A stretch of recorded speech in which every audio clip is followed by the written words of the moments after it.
Hey friends, I'm Faith. I'm a 30-ish something Filipina, currently an international student here in New Zealand, and cutie dreamer who's still figuring things out just like you, girl and boys. Welcome sa Adulting Life Diaries, our weekly kwentuhan space about adulting, about life, and the beautiful mess of figuring things out. For today's episode, this is very personal because I'm going to be a bit vulnerable to you. And we're talking about facing fears. Yes, Opo, you heard it right. I'm also feeling takot. I also feel fear, just like you. Nanginginig, but just choosing to go and do it anyway. Alam mo, ang daming nagtatanong sa'kin at nagsasabi na, "Wow, ang tapang mo naman, nag-aral ka ulit sa abroad, kaya mo ba mag-isa? Ang galing!" Like, they're so proud of me and I thank you for those kind words.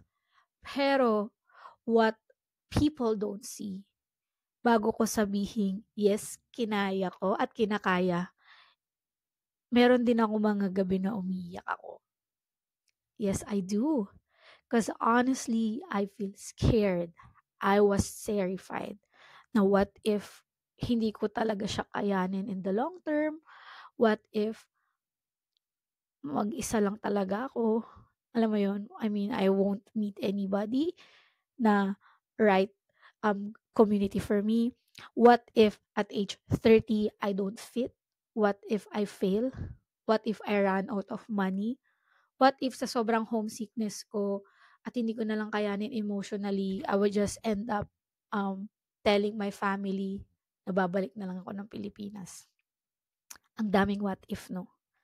Pero alam mo kung anong mas nakakatakot? Yung thought na, what if I never tried? Kasi hearing those words, para siyang isang lifetime regret na dadalin ko habang buhay. Ayun na nga, that question changed everything for me. Kasi habang binabato ko yung sarili ko ng what if I fail, any other what ifs, may small voice pa rin within me na nagsasabing, what if ito na yung way para sumakses ka na, girl, para maging successful ka na. So I applied. I prayed, even if I feel nervous, I still continued, and here we are. So, and here's what I've learned along the way. Na you don't have to wait to be 100% ready to start. Yes, hindi po. And you can be scared and brave all at the same time. I attest to that.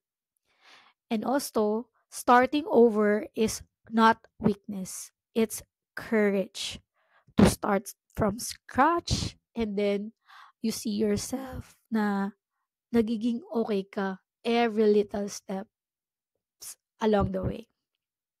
And small brave steps are still steps forward.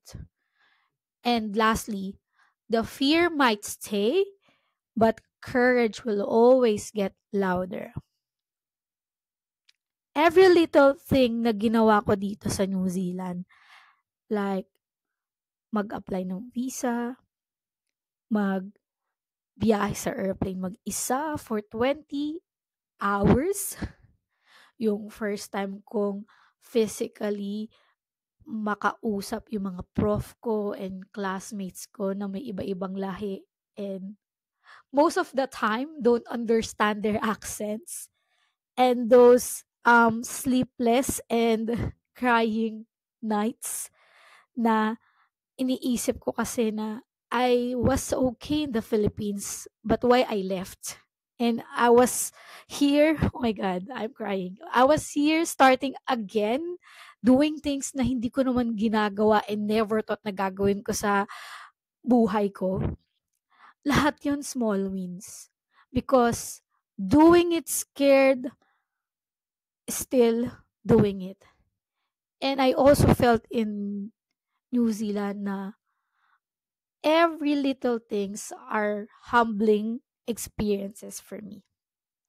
So kung ikaw ngayon, friend, may gusto kang gawin pero takot ka, this is your sign. Like, do it scared, do it anyway. Every small steps count. Even trembling hands can open big doors you may not know. Courage isn't about being fearless. It's about choosing to move forward kahit may takot ka. And thank you for joining me in today's second episode. Grabe, isa na namang small brave step tong podcast na to for me. And thank you for still staying up until this time. I hope sa mga susunod nating kwentuhan, ma-feel mo na you're not alone in this journey. See you next time, ka-dreamer. Keep going. Do it anyway. Do it scared. This is Adulting Life Diaries with Faith. See ya!